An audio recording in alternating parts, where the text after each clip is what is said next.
You too. Hello, everyone. Happy Fierce Female Friday. We just opened the door. We're letting everyone come in, join us at the table.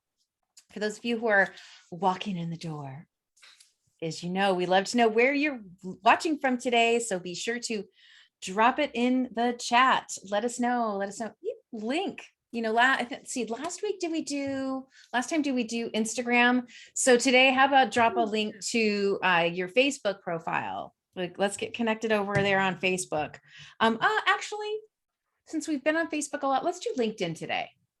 Drop your LinkedIn profile into the chat and get connected. Link with each other, ladies and gentlemen. Again, it's Fierce Female Friday. Welcome, everyone. We're so excited to be here. We have an amazing guest. And as you can see, we have a guest host today. Sabrina's in the house. So excited. Okay, before we get into our conversation with our very special guest, we do have a few announcements. So as everyone is coming on in, again, make sure to share where you're watching from. Drop your LinkedIn link, and let's get connected. Okay, for those of you who don't know me, my name is Deborah Trapin. I am the Chief Strategist, Executive Consultant here at WomanUP. Sarah and I have been partnering together. We were talking in the green room since 2016, and we are so grateful for all of you. This movement fills our cup, and every week it overflows on Friday. So we are so excited to dig into what is happening starting next week. Y'all know what March is, right? It is Women's History Month. It is the lady leaders of the world. We are going to be talking about let's just say the feed will be full. We are going to be highlighting some famous women in history, and it's time. Now, Sabrina, I know that you rock these challenges. It's time for another Shine a Light on Her selfie challenge. So we are kicking that off on March 1st. You can go to iamwomanup.com/shine-a-light. Now, if you remember, here's how it works. Super easy. You can either meet the woman who has inspired you in person and take a fresh selfie, or scroll through your phone. I know you have photos on it. I know you've got thousands of photos. Pull out a handful of those photos and post them online during the month of March. We have a little tag for you to add to it that's on the website that will help us help you amplify the story of this other woman. Now, it can be you in a group of your business besties. It can be you and your mentor, your favorite boss. It could be your mom or your grandma or your godmother or your auntie, whomever, the women in your life who have inspired you, who lit that fire inside you. We want to shine a light on all of them, because this isn't only about the strangers in history who have made our lives different and enhanced them. It is about those beloved women in our circle. So we're kicking that off on the 1st. Keep an eye out for the notification. You'll get an email. If you're not on the WomanUP email list, head on over to iamwomanup.com. A beautiful wavy ocean will float in from the right-hand side if you're on your desktop. Fill out that form. If you're on your mobile, just scroll the way down, get your name and your email address on our email list so that you are in the know and that you have all that you need to participate. Next week, we kick off our Friday show with Tiffany Curry, who a lot of you have heard of over the years. She is making history waves in her own way as well. So join us for a conversation with her. And we did confirm with Leslie today that her show is going to be at the end of the month. It's going to be the 25th, and she is going to do a book chat. She is rallying together a group of women to talk about the book that is called, one moment, please, The Only Woman in the Room. The Only Woman in the Room, knowledge and inspiration from 20 women real estate investors. She's going to talk about how far we've come as women in that space, and what we can do to raise each other up and support each other on that journey. And then my last but not least update is save the date. Everyone, pull out your calendar right now. Quickly, grab your phone, scroll to August 30th, 31st, and September 1st. We, God willing, are meeting in person in Huntington Beach at the gorgeous Pasea Hotel and Spa. It is right across the street from the beach. Every floor is a different shade of blue. There is a tree house bar by the pool. Come on. Like, Julia, you're putting that down on your calendar, right? Yeah. Making this very interesting. Yeah. Yes, and we are shaking up the format. We are definitely going to be highlighting as many women as possible with their stories in the morning sessions. And then in the afternoon, we are getting down and dirty. We are doing circle up sessions in person, where we are going to tackle topics together. You can bring your business issues to the table, and we are going to solve them together. For those of you who have no problems that you want to solve, you can play on the beach. It will be something for everyone, but make sure you get that saved August 30th through September 1st. That's it for me. Sarah, what do you got going on over there? I could use a little of your energy today, Deborah. You're infectious. Thank you so much. I'm Sarah Sudachan, Senior Vice President at the California Association of Realtors, co-founder of WomanUP. I don't think I've ever shared that before, but I am co-founder. I'm also in charge of all things member engagement, member information, and that includes research and economics, diversity, equity, and inclusion, fair housing, industry relations. And we just had our broker town hall, which I reminded everybody that we started on March 20th, 2020. And it is a wonderful community. I've shared this with you in the past, but if you are a California broker, if you know a California broker, they need to be in this room. Sabrina's in this room every single week that we meet. It's every other week pretty much now. We used to meet every week because it was just so necessary. Things were changing so quickly. And what happened in that meeting was we talked about ADA compliance, which is so fun, but there's a so fun. But there is a slew of lawsuits that are targeting real estate brokers. And so I will share some links for resources in the chat to keep you aware and keep you apprised. We are going to have a special broker webinar to share all best practices and even some CAR tools. Accessibility is the name of the tool. I'll share that in the chat as well. And it's really just about keeping you compliant and keeping you hopefully away from dealing with these lawsuits. One last shout out. I did see Jeannie Radzik, our CAR past president, in the participants panel. And Jeannie gave a quick update on our buyer broker task force, which we have to get put together. She's heading that up. And we're trying to understand and figure out the best possible way to move forward in an equitable, fair compensation model. So those are just the CAR, just the light CAR topics that I have to share with you today. And don't forget, so one of the things that we really would love to do inside the WomanUP community is get more people involved and engaged in the legislative process. So you'll see some of that coming up. We have Jennifer Branchini going to be hosting some female realtor awesome, amazing badasses in office, in elected offices. And we also will bring some great content to our conference in August. So stay tuned for that. We also have our VP of member mobilization and our CREPAC and all of the PACs, but Liza Negrete is also going to be very much involved. So shout out, shining a light on all the amazing women in our community. And that's pretty much it for me. Oh, wait, one last thing. Okay. legislative, that's the whole reason why I brought it up. We have, if you want to dip your toe in the water, Ledge Day, we have a virtual Ledge Day in addition to our in-person Ledge Day in California next week, March 2nd. So now I'm done. And done. And done.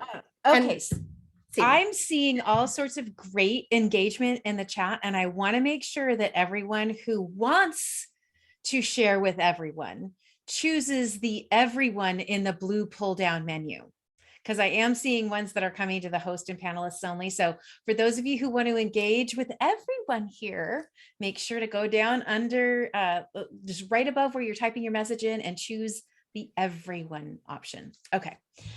All right. Drum roll, please. On this final Friday, final Fierce Female Friday of February. Wow, all the F's. We have Julia Lashay Israel joining us today. Woohoo! She is the head of inclusion at Belonging at KW. Oh, she advises, trains, and coaches leaders, team members, and agents to recognize and address diversity, equity, and inclusion opportunities and challenges across the organization. Over the past 20 years, she's trained and coached thousands of real estate professionals, a community leader and home ownership advocate. She's instructed continuing education courses on diversity, career development, and home ownership. I'm seeing all sorts of red threads here.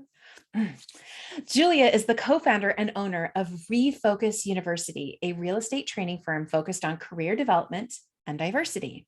A licensed real estate broker in Minnesota and Texas, Julia also serves as a managing partner of the Signature Group at Keller Williams Realty Integrity Lakes in Minneapolis. Oh, I like that. Julia is a founding member and past president of the Twin Cities National Association of Real Estate Brokers. She also serves on the National Association of Realtors Housing Opportunity Committee and the Minnesota Association of Realtor Board of Directors.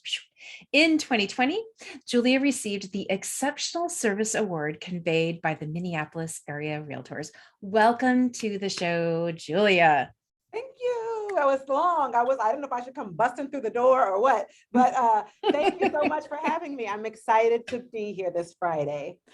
I love that, busting through the virtual doors. I could see it in my mind's eye. Well, we love to start at the very beginning and hear about your leadership journey. So tell us about you. Okay, I think even before I get started, I would like to acknowledge my godmother. My 86-year-old godmother is on the call. I posted it on Facebook and she registered and joined. And so I want to thank her and acknowledge her for being here. And she has known me longer than I've known myself. So probably can say I feel like my leadership journey has started when I was just a wee little thing, because I have 3 older brothers of whom I've always felt like I'm in charge of. And so I think I started leading at a very young age when I was bossing my brothers around. But in the real world of business and real estate, my journey really started from an invitation. Somebody invited me to be on a committee that I literally knew nothing about. It was way over my head. It was the foundation committee actually at our association. I've been licensed since I was 18 years old. This is all I've ever done. And so I was rather young and very green. And I was invited to join a foundation committee. And from there, I went on to be on the board. I was elected by a body of my peers to serve on our board of directors for the Minneapolis Area Association of Realtors. And then I just kind of got involved, from that. And I chaired several committees. I've chaired several diversity committees. I've the National Association of Realtors committees there. As you mentioned, I was I am the past president of the Twin Cities NARAB, and a number of different things. And so I've held a number of leadership roles in real estate, at my church, in the community, on boards for neighborhood organizations, all of these fabulous things. And now I am here, standing here in Austin, Texas. And I am at our headquarters here at Keller Williams, where, as you mentioned, I am the head of inclusion and belonging. And the first ever, we've never had this role before. And so here I be. Here you be. Oh my goodness. Well, I just want to weave a connection here. I am also from Minnesota. Oh, okay. I was born at Southdale in Edina, there right by in Bloomington. Yep. I lived there only till I was 7, but my grandparents and my auntie and uncle and cousins all still live there. And I've got some besties. So I love going back to the Twin Cities. In the summer, right? Well, actually summer or fall. I actually really love fall. You don't go on purpose in the winter though. No. That's not the kind of snow I like. Right. I like this much snow. Yes.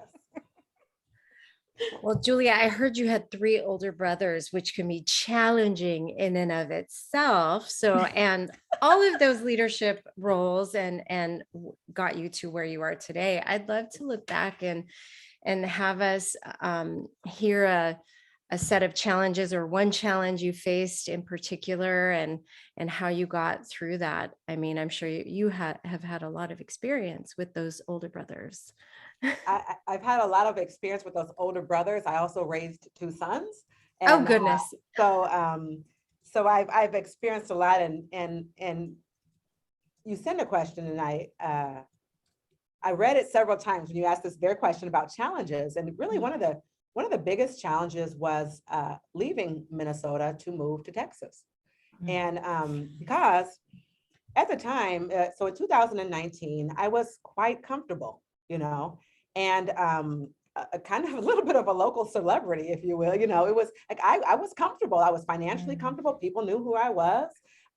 It was kind of like the Cheers, like I was living the Cheers song, like, you want to go where everybody knows your name. And there was really no major reason to leave that environment other than I always had a desire to leave Minnesota and go to Texas. I always wanted to live in Dallas, Texas. And I was married and I had children. I was raising a family, and my ex-husband now didn't like Texas and didn't want to go. So we separated in 2019, and I thought, well, this is a great opportunity for me to move on. My oldest son was in college and my youngest son was just entering high school. So it was just a pivotal moment to make a change. But to leave a place that I had been for over 25 years, and like I said, was very comfortable. People didn't understand it. But for me, internally, I just strongly felt like there was something more that I had to do and needed to do. I needed a bigger room. Have you ever heard the saying, when you're the smartest person in the room, leave the room? Like, you need a new room. You need a new room. And not that I was the smartest person in the room, but I was starting to feel like the walls were caving in and there was something else out there for me to do. And of course, super over the cold. It's very cold in Minnesota. And so let's just start there. Let's just be honest, Julia. Let's be honest. It was cold and I wanted to leave. But aside from that, I made the decision to move, and at a time where I was very financially comfortable, and moved to what? I really didn't have another lucrative role lined up. I was just going to do more of what I had been doing. I had a real estate team in Minneapolis. I'm going to go expand it in Dallas. And quite frankly, I was just going to start over. I was starting over with everything, with life, with my business. And it was risky, because you could do very well in that bigger space, or you could be going to a large city, like Dallas is in the top 10 largest cities in the country. You could be moving to Dallas and fail, It was a risky move. And I chose to do that, not just for myself, but I also felt like it would be a better environment for my 2 boys. And I wanted my son to go to a college there. He was an athlete. And what my younger son was, the environment he was in just wasn't good for him. So I felt like it was a good time and a good move for my family. And so I did that. And like you said, it was quite the challenge to leave all of your friends, leave all of your family, move. And moreover, in the process of that, in fact, the day the truck had come and moved all my stuff out of the house, I had a place in Dallas we're moving to, and my oldest son was home for the summer. and he was going to help me drive my truck down. And he told me about his leg was hurting. His leg had been hurting for a long time. But he said, Mom, I don't, he wasn't a complainer, so I didn't know how bad it was hurting. But he said, I don't know, we're gonna have to stop a lot when we drive down because my leg hurts. And it went from my leg hurts to later that night, he came home and he couldn't feel his leg at all. And I took him to the emergency room. And that night, it went from my leg kind of hurts to I can't feel my leg at all. So he was in unimaginable, intense, excruciating pain, all in the same 24 hours. Oh and they found 2 very large tumors in his leg. And he was diagnosed with cancer that day. Now, mind you, I have an empty house, totally empty house. I'm moving. And then long story short, he wasn't just diagnosed with cancer. When they did all the scans, he had stage 4 cancer. And they started chemo that night. So I talk about a challenge, and I'm in the middle of a move. I'm in the middle of a divorce, a separation, divorce, and a move. And I had a totally empty house, and here I was. And so I cared for my son for 4 months until he passed away in November of 2019. Then the question was, so should I still leave, and move on? And I did. I took my youngest son, and in the middle of still in the middle of a divorce, we went to Texas. And long story short, I've never, sometimes as women, particularly as strong women, as independent, strong leaders, we don't ask for help. I'd never asked for help. Asking for help, I don't need any help. I can do it all myself. I don't need anybody. I can do everything. You're right. I'm Superwoman. And I'm fine. Everything's fine. Everything's fine. Everything's fine. And it wasn't fine. And it was the first time that I asked for some real help. Like, I need help. And guess what? When you ask for help, people help you. And to the extent that, and I can never tell this story without telling the story about my Minneapolis Keller Williams office, who I told you my house was empty. Within hours, our stager, one of the stagers from my office came over, staged my whole house. I had everything. I had dishes, I had furniture, I had TV. And for 4 months, my office raised $30,000 in one day. I didn't work for 4 months. I spent that entire time caring for my son. I needed help. And people would call and say, what do you need? And it was the first time in life I had to be vulnerable. I'm like, I need a car. My truck was gone. I need all kinds of stuff. I need food. I need sleep. I need, and so it was a very challenging transition to Texas, to say the least, and taught me a lot, about perseverance and about, and I'm glad I learned a lot through that. And Texas is still clearly where I belonged. It was a rough journey to get here, but one I appreciate nonetheless. Well, first of all, wow. Thank you for sharing your story. I had a follow-up question, but I am amazed. And you could see by the chat, our community is rallying around you. I did want to ask you though, for the community, for everyone who is scared to ask for help, how did you do that? I mean, what was the first tiny step you took and the light bulb that turned on that said, yes, I can do this. I can ask for help, because we don't. Right. And hopefully people don't have to get to a point where like it's a life and death situation where you need help. But I think people knew me well enough to know that I probably wasn't going to ask, and they just started doing. And so from this experience, really what I've learned is that everybody needs a support system, and it's the support system that gets us anywhere. I literally would not be standing here without some of those women and men who literally carried me. I look at a picture sometimes of a few of my friends the night of my son's funeral, and they were literally holding me up. Literally, and I had a lot of support. And even like I said, people who support your career along the way. I sold houses during that time I didn't even know I had for sale. People just stepped in and helped, and so there's a saying we have, no one succeeds alone. So whoever it is you're looking at in any position, they did not get there by themselves, in any way, shape, or form. And also what I learned from that experience was how to be that support for other people. Sometimes we see people going through challenging situations in life and we don't know what to do, and so most of the times people don't do anything. They're like, oh, I don't know what to say. I'm just going to stay away. Right. But people need your help, and whether they're asking for it or not, because a lot of times, like I said, particularly strong, independent women like myself, I'm not going to ask for any help. I would have never asked anybody for money. I would have never asked anybody for money. No. So and now I probably ask too much. I've gotten so comfortable asking for help. I don't do anything by myself. I can't even find my car by myself. Yeah. Nor should we normalize that. Yeah, lots of it. Yeah. Oh, goodness. Well, I do want to introduce an amazing support system for me and for a lot of the women in our WomanUP community and the realtor community overall is Sabrina Brown. And Sabrina, she's here. She's our co-host for today, our special guest co-host. So I want to take a moment to honor her and include her to ask her to introduce herself. And then she has a question for you. All right. I have lots of questions.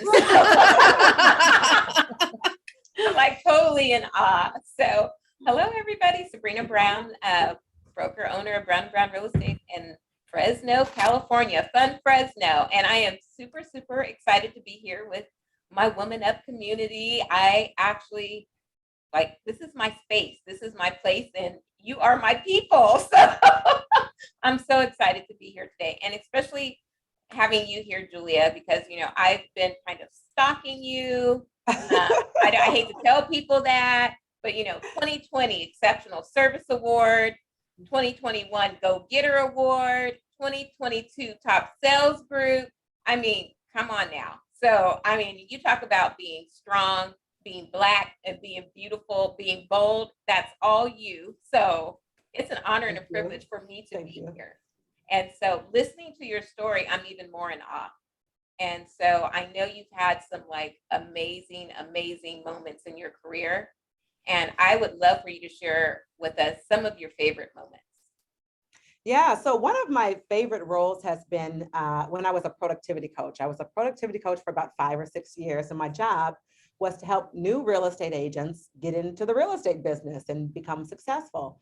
Hands down, the most rewarding experience of life, really. And there's tons of agents, hundreds that I can probably think of. They're amazing stories. I am an advocate for entrepreneurship.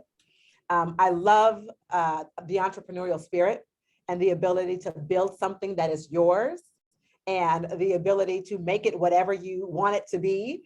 And so I love supporting people in that journey.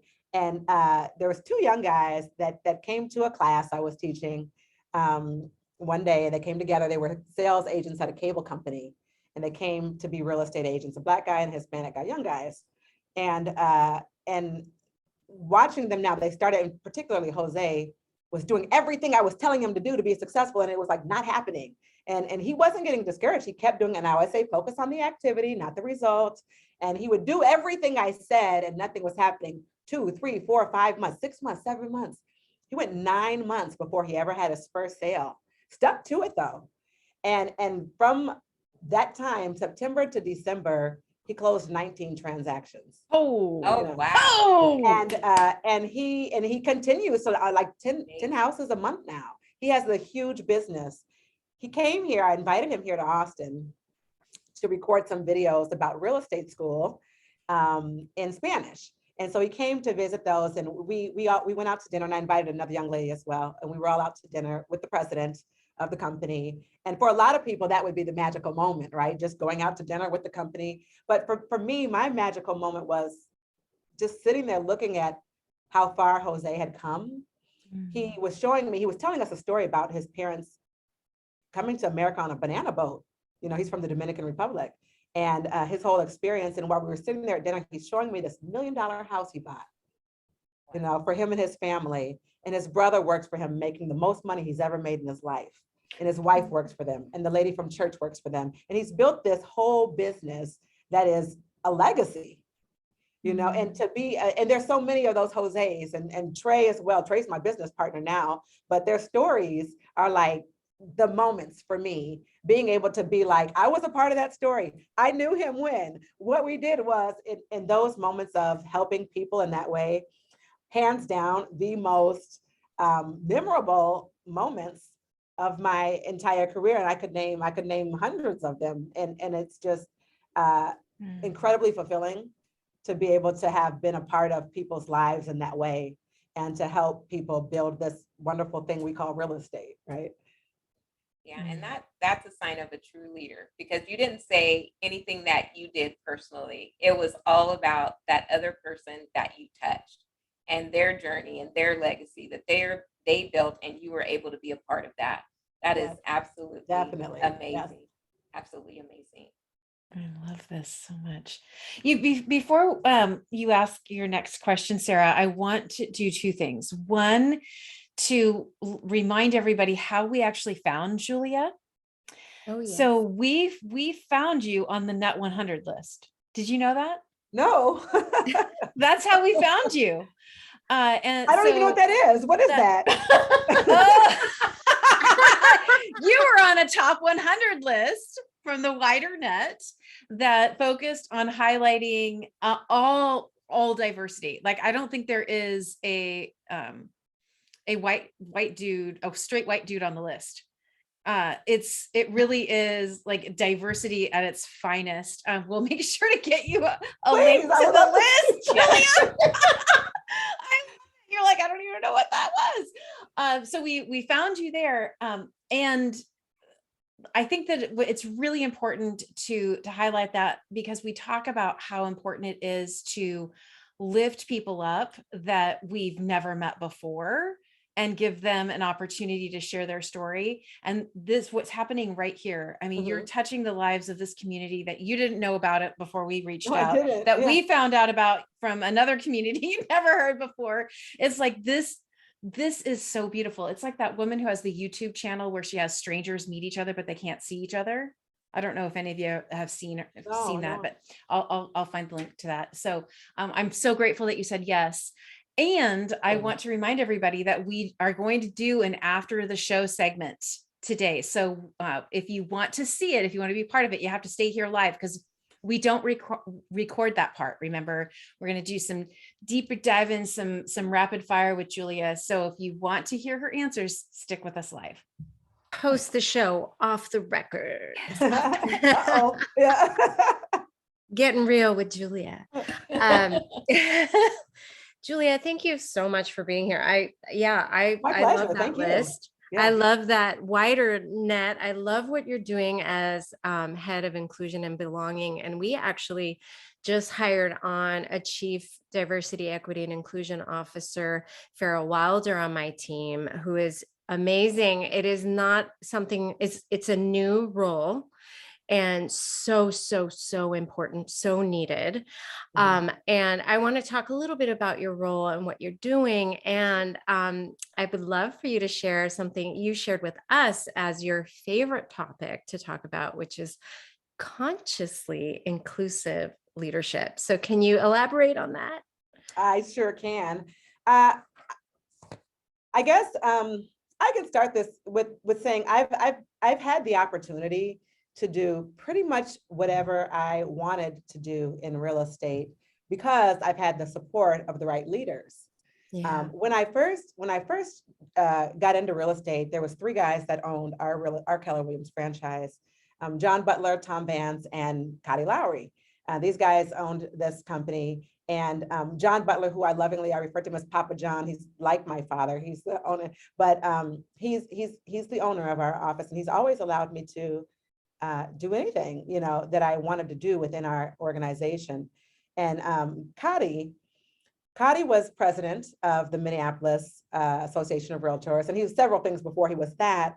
And then Tom was also on the board of Minnesota Realtors, and I took his seat. In fact, when it was time for his term to go up, you have to suggest someone. He suggested me, and I took his seat. And when he did that, I'll never forget the first dinner. There was a dinner, an inaugural dinner, where everybody comes, those galas, and I called him from the bathroom. I was young, and I said, Tom, I think I might have been the only woman. I was definitely the only person of color. I think I was also the only woman. There was literally nobody that looked anything like me. Nobody that was even in my age bracket was in the room. And I called him and I said, Tom, all of these people are old white men. And he said, yeah. And I said, what should I do? He said, what do you mean, what should you do? I was like, I don't know what I should do. And he was like, well, are they hurting you? And I was like, no. And then he was like, well, then go sit down and eat dinner like everybody else, So, okay. And so I went and I did that. And likewise, Cotty would always invite me to all these committees and these things. And he would be like, come on, I signed you up for, you're perfect for, and I would, and they always included me in all this stuff. And we talk about diversity, equity, and inclusion a lot, but people really don't understand the difference in those. It's one thing to be like, we've got diversity here, look at our people. It's another thing to actually include them in the things that you do. Sometimes I hear it referred to as diversity is inviting people to the dance.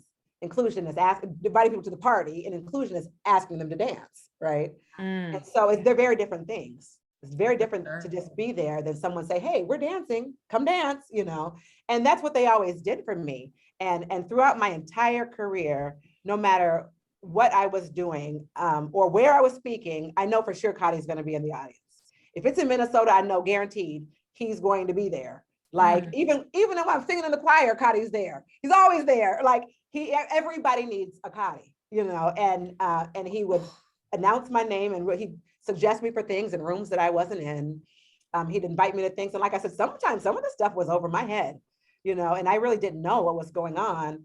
But we have a saying that people grow into the conversations around them. And so I didn't at first, but now I do. Actually, now I can run the meeting. Actually, now, I think I should be the president, I think I should.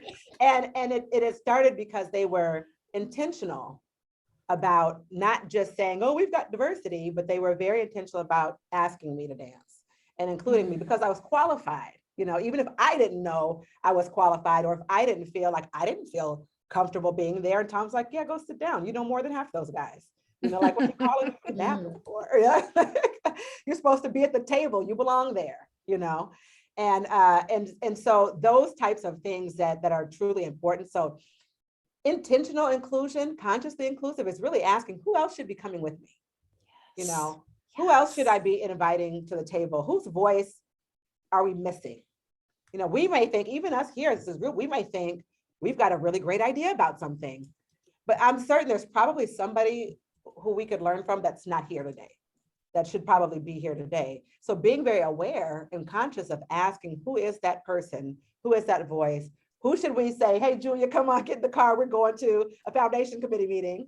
And I don't even know what a foundation is at the time, But that's to me what being consciously inclusive is making sure, because somebody brought you, right? Somebody mentioned your name at one point or another. And so as we continue to grow in our career, whose name should you be mentioning? Who should be coming? Who can you suggest? Who should you be inviting? And maybe they don't even know what you're talking about, but they will, because they'll grow into the conversation around you and their perspective matters. So that's what I mean by, and I love to talk about that because I have had those people for me, and I want to be that person for someone else.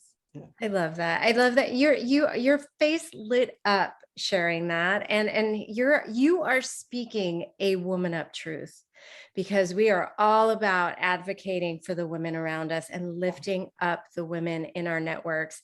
And that goes for you too, men. I know there are several men in this participants list in our audience today, and it does take us all, right? And I just want to remind everybody that we need to lift up and talk up the women in our lives when they're not in the room too, right? I love that. I love that, Julia. Thank you for sharing. And yes, we all need a Cotty. Yes. Well, and if I might be so bold as to say, we all need to be someone's Cotty. Right, exactly. As well. That's exactly like, right. Yes. Like, come on. You made it to the table. Yes. Yes. So good. Oh, Yep. We need a Julia. We just say that. We all need a Julia. We all need a Julia. And I have the biggest nugget so far that I have is we grow into the conversations we're around. Yeah. And I really appreciate you saying that, because sometimes I feel like I don't belong in the room. Mhm. But guess what? I do belong in the room. I'm going to Mhm. grow into that conversation. That's right. So Yeah. I don't belong. So thank you for that. And actually, I'm going to write that on my whiteboard. Good. Look at it. I belong in the room. I'm growing. You belong here. Yeah. Amen. Yeah. So I do have a question for you, because I know that, with all the work you're doing at KW, you also have a consulting practice. And I really want to know a little bit more about that. If you could tell us about your consulting practice, and then also tell us your key pieces of advice for us brokers out here, and leaders. Yeah, absolutely. So Julia Israel and Company, that's the name of my company. And I have contracts with government agencies, nonprofits, mainly about career development, diversity initiatives, real estate stuff, of course, I'm a realtor, right? But I do provide those services and consulting services, particularly when people are needing help understanding really how to grow through our differences and grow through diversity and really grasp this whole inclusion concept. I know it's become kind of a buzzword and popular thing for people to do post George Floyd, but long before that, this was a conversation that people should have been engaging in. So some people are late to the party. That's okay. We can help get you up to speed. But I particularly do a lot about that, especially when we're talking about homeownership and helping people get into homeownership. I personally think that homeownership is the way to gain wealth. And we know how America works. You got to have some money to have some power around here. And the way that people can build that wealth is through the acquisition of real property. So even helping organizations and people figure out, how do you do that for more people? How do you grow your realtors into agents of the future so that they can go out and get more clients and help more and build their businesses up? And so that's kind of what I do. And the key piece of advice that I would probably say for any broker or any leader is to start with yourself. I feel like it's a Michael Jackson song, but start with the man in the mirror. Yes. But really self-reflection, and examine our own personal dispositions and biases, because we all have them. And some of us have them to an extent that they are creating barriers for us in our leadership and barriers for us in our business, and not even realizing that's what the case is that whatever bias, and we all have bias. A bias is simply a preference for or against something, and it's rooted in our upbringing, misinformation, where we come from, whatever it is, from your background. But we all have them. But being willing to be learning based, like people are here today, obviously, because this is obviously a community of learning based people. But being open to examining yourself and open to receive different perspectives and different vantage points, because we need different perspectives and vantage points at the table to be successful business owners. So I like to give an example of what I mean by this is, so if we have a yellow vase, right? And me, because of my individuality and my race and my gender and my background and my upbringing, I walk around life with a red lens. That's just how I see everything. So when I look at the yellow vase, for me, it's orange. But you, Sabrina and Deborah and Sarah, you're different. You have a different upbringing and a different life experience and a different background and maybe a different religion or whatever. And so for you, maybe you walk around life with a blue lens. So when you look at the yellow vase, for you, it's green. Who's right or wrong? Neither of us are right or wrong. It's just different. But I hope you can appreciate the fact that I see it as orange, because I appreciate the fact that you see it as green, because there's a whole population of people out there that think it's green. Right. They're not wrong either. And I also want them to come work at my real estate company, and I want to sell them houses, but it's going to be very, very hard to do if I am insistent that it's orange, and everybody needs to see it my way. Amen. We're not going to be able to grow as leaders without being able to be willing to see different perspectives and value those different perspectives, because quite frankly, I need you at my table, Deborah, if you see it as green, because I'm trying to run a business here. And you probably have a better perspective of how people who see it as green want to be talked to, want to be served, et cetera. So we need everybody's perspective, but for some reason, somewhere along the line, we got into this thing that everybody has to agree all the time. And I'm right. In fact, I'm gonna go put it on Facebook about how right I am. And it's a hindrance in our business where we're not open to other. You don't have to agree, but it's being respectful of your perspective, Yes. goes a very long way in business. Mhm. I think the art of the argument has died a bit. Yeah. And we really do need to remember that. I mean, I love a good debate. I love being in the presence of people who see things differently than me. And I think that there's beauty in reminding ourselves of that. I love the analogy of the vase. I could hear Sabrina going, "Give me the pink filter. Give me the pink filter." I was picturing a rose-colored filter for you, Deborah.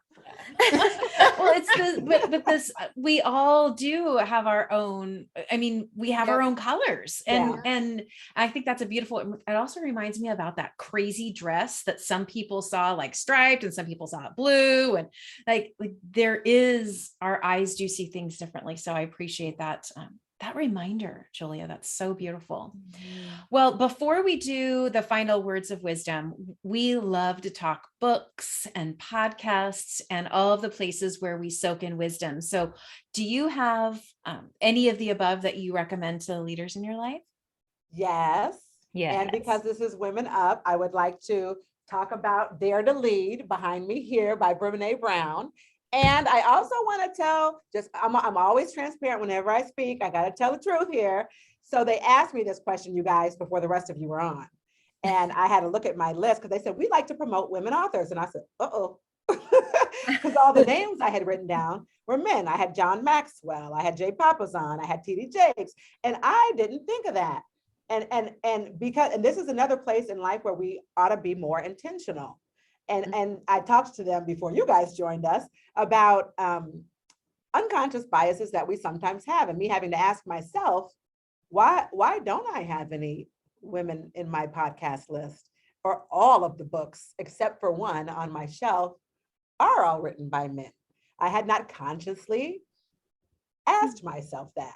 Those maybe are some of those unconscious biases that we should examine. I'm not going to tell you to do something I wouldn't do. So if I tell you to self-examine and examine yourself and your biases, I too need to examine mine. So I can't lie, you guys. I actually had a different book there before you guys got on the call. I switched it when they told me we were promoting women authors. Well, yeah, you took action, and that part of the conversation was very interesting in the green room, Julia, because when you were saying, oh my gosh, and all the podcasts that I listen to are all men, I shared with you that where I actually struggle listening to podcasts that are hosted only by men, because I feel like my whole life I've been listening to men tell me the way to do it with their masculine energy. And I'm so craving the other side of it that my pendulum I've had to remind it, okay, come back this way a little bit, like balancing the energies is important. And so once you see it, you can actually take action on it, but you actually have to be willing to see it. And so I love that. I'm so thankful that you shared that story. Okay. So before we turn off the recording and head into the Unplugged with Julia, what are your final words of wisdom for those of us who are here with you today? As you can see, I'm quite passionate about what I do. I love what I do. The only thing I love more than real estate is real estate agents. I love helping real estate agents grow. I love entrepreneurs. I love pouring into people, which means that I have to, of course, feed myself first, right? I love doing all of that, but I'm passionate about it. So like, I used to have this big poster on my wall in my old office that said, do it with passion or not. And if you're not passionate about it, people can tell, don't do it.